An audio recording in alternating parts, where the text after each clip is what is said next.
Okay, so let's take example. So this example says we have refrigeration process. So again, this is refrigeration. So this means our objective is QL. This is your desired output. If I said a heat pump process, so your desired will be QH.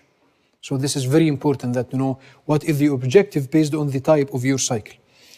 Refrigeration process designed to operate at a steady state to remove 16.7 kilojoule per second, which is equal to 1000 kilojoule per minute of heat from a low temperature reservoir.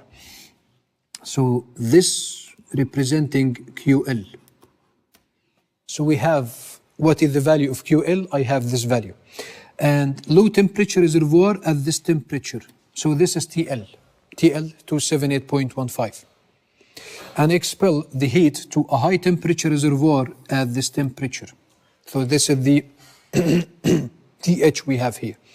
If the cycle is reversible, to say that if the cycle is reversible, so here I'm trying to tell you that this cycle operates as a Carnot cycle, because this is the cycle that it has reversible steps. So it's no need to tell you, okay, this is a reversed Carnot cycle. So once I tell you this is a reversible cycle, so you should understand this is Carnot cycle. Clear? So now I ask you, what is the coefficient of performance we have here? So again, this is the refrigeration system. So refrigerator coefficient of performance, 1 over TH over TL minus 1. So again, coefficient of performance of refrigerator. So this one is 1 over TH over TL minus 1. So let's see what we have given.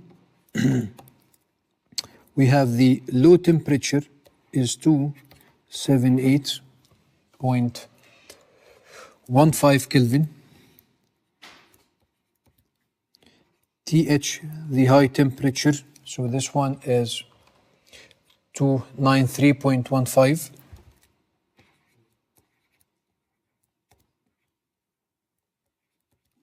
So just you need to substitute in this equation.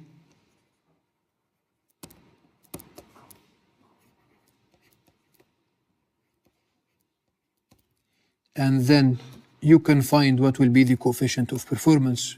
And this is the answer we have. Yes, you can find it.